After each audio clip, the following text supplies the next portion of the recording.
Hello everyone, pamper yourself with Swaran में आज आप सबका फिर से स्वागत है। अगर आप लोग नेल एक्सटेंशंस करवा के बैठे हैं and you are planning to get them removed, या फिर आप लोग अभी नेल एक्सटेंशंस रिमूव करवा के आए हैं and you are facing some problems, तो ये वीडियो आज आप लोगों के लिए है। जब भी हम लोग नेल एक्सटेंशंस करवाते हैं, किसी सैलून में जाते हैं, तो देयर इज़ अ प्रोसीजर, ठीक है। उस प्रोसीजर को फॉलो करने के बाद ही नेल एक्सटेंशंस कंप्लीट होते हैं। बट अब होता क्या है, समटाइम्स जब भी आप लोग जेल नेल एक्सटेंशंस या फिर एक्रेलिक नेल एक्सटेंशंस करवाते हैं, तो व्हाट हैपन्स, जब भी नेल को प्रिपेयर किया जाता है तो उस केस में कई बार जो घिसने का काम होता है नेल्स के ऊपर वो काफ़ी ज़्यादा हो जाता है, जिस वजह से जब आप रिमूवल करवाने जाते हैं तो समटाइम्स आपके नेल्स में ब्लीडिंग स्टार्ट हो जाती है या कोई और प्रॉब्लम फेस करनी पड़ सकती है। तो आज की इस वीडियो में मैं आपको बताने वाली हूँ what is the way to take care of your nails after getting nail extensions removed. जब आप रिमूव करवा लेते हैं तो उस केस में आप अपने नेल्स का किस तरीके से ध्यान रखेंगे, किस तरीके से प्रोसीजर आप फॉलो करेंगे ताकि आपके जो नेल की स्ट्रेंथ है वो वापसी आ जाए। तो stay tuned till the end. अब सबसे पहले आपको ये पता होना चाहिए कि जब भी आप नेल एक्सटेंशंस करवाते हैं तो वो एक्सटेंशंस एक प्रोसीजर के तहत होते हैं जिसमें कि आपके नेल्स को प्रिपेयर किया जाता है।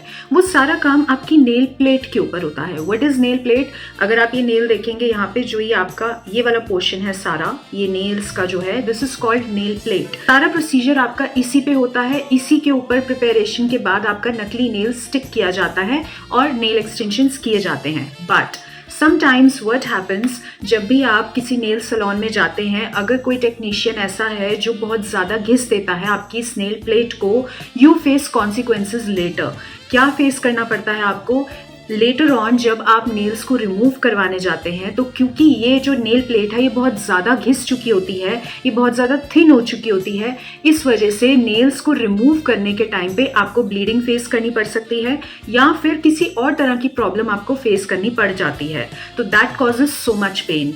अब ऐसा जब भी होता है आपको अपने नेल्स का खास ख्याल रखना पड़ता है। नाउ व्हाट इज़ द वे?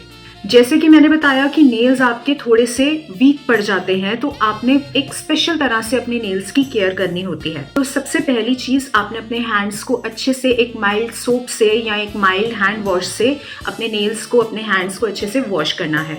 इससे क्या है, कोई भी बैक्टीरिया या कोई भी इन्फेक्शन होने का चांस जो है वो कम हो जाता है। आपके नेल्स जो है वो क्लीन हो जाते हैं अच्छे से। अब जब आपके नेल्स क्लीन हो चुके हैं, आपके हैंड्स क्लीन हो चुके हैं, second thing what you have to do is, आपने अपने नेल्स के ऊपर या तो विटामिन ई का ऑयल या फिर आपने कोकोनट ऑयल या फिर आलमंड ऑयल, ऐसा कोई भी ऑयल अच्छे से अपनी इस नेल प्लेट के ऊपर अप्लाई करना है और 2 से 3 मिनट तक अच्छे से इसके ऊपर मसाज करनी है। ये जो आपका पोर्शन है इसके ऊपर आपने अच्छे से मसाज करनी है। इससे क्या होगा, आपकी जो नेल प्लेट वीक पड़ गई है उसकी स्ट्रेंथ वापसी आएगी।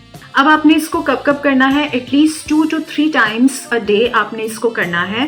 क्लीन हैंड्स, क्लीन नेल्स के ऊपर करना है। साथ ही साथ आपने इसको कंटिन्यू कब तक रखना है? एटलीस्ट 2 to 3 वीक्स तक। इससे क्या होगा, आपके नेल्स जो हैं वापसी स्ट्रॉन्ग होने लगेंगे। इसके अलावा आपने क्या करना है, you have to stop applying nail paint on your nail. ये बहुत इंपॉर्टेंट चीज़ है। आपने जब भी अपने नेल एक्सटेंशंस रिमूव करवा लिए हैं तो आपको पता है कि आपके नेल्स ऑलरेडी वीक हैं इस टाइम पे।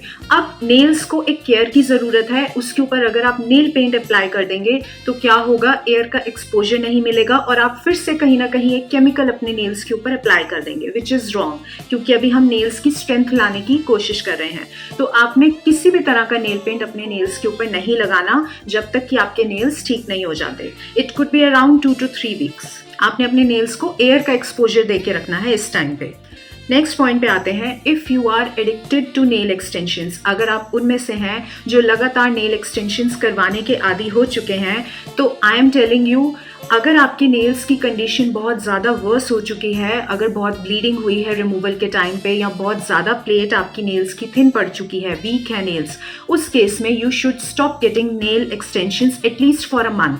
आप जब 1 मंथ का गैप देंगे और ऐसे आप ऑयल लगाएंगे, अच्छे से मसाज करेंगे, नेल्स का ध्यान रखेंगे, तो आपकी स्ट्रेंथ वापसी आएगी। जब आपके नेल्स वापसी स्ट्रांग हो जाएंगे उसके बाद ही आप नेल एक्सटेंशंस करवाइएगा। Next step is, what you have to do is आपने अपने नेल्स को ट्रिम रखना है, क्लीन रखना है। अगर आप अपने नेल्स जैसे ग्रो करेंगे, अगर आप अपने नेल्स क्योंकि अभी वीक हैं उनके ऊपर किसी भी तरह का प्रेशर डालेंगे तो नेल्स टूटने के चांसेस बढ़ जाएंगे। इसलिए what you have to do is आपने एक तो अपने नेल्स को ट्रिम रखना है एटलीस्ट फॉर अ मंथ या 2 to 3 वीक्स, जब तक कि नेल्स नॉर्मल नहीं हो जाते। साथ ही साथ कोई भी ऐसा काम मत करिए जिसमें कि नेल्स के ऊपर प्रेशर आए। मान लीजिए कोई चीज़ आपने ओपन करनी है तो आप नेल्स का यूज़ कर रहे हैं तो नेल्स पे प्रेशर आएगा, तो ये चीज़ें आपने अवॉइड करनी है।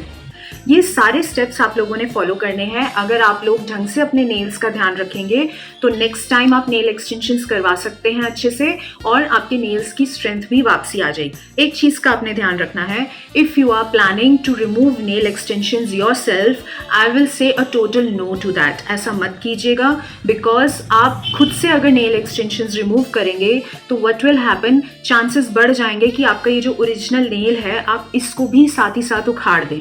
जब आप सैलून में जाके रिमूव कराते हैं, they know the procedure how to remove properly, और वो बहुत ध्यान से पता होता है उन्हें किस तरह से टूल को यूज़ करना है, किस तरह से नकली नेल को असली नेल से अलग करना है। बट अगर आप खुद से करेंगे तो देयर आर चांसेस कि आप अपना ओरिजिनल नेल डैमेज कर लेंगे। So I will recommend, if you are trying to do that, don't do it. हमेशा जब भी आपने एक्सटेंशंस रिमूव कराने हैं, विजिट सम सैलून, वहाँ जाके प्रॉपरली रिमूव करवाइए। अगर आप 1 मंथ तक प्रॉपरली सारे स्टेप्स जो मैंने बताए इनको फॉलो करते हैं, आपके नेल्स की जो स्ट्रेंथ है वो वापसी आ जाएगी। फिर आप चाहें तो दोबारा से भी एक्सटेंशंस करवा सकते हैं। तो just do all the steps and don't try to do anything at home. कोई भी प्रोसीजर आपने घर पे खुद से नहीं करना। तो आई होप आज आपको क्लियर हो गया होगा if you are facing problem with your nail extensions removal. तो नेक्स्ट सेशन में मिलते हैं। Bye bye, take care.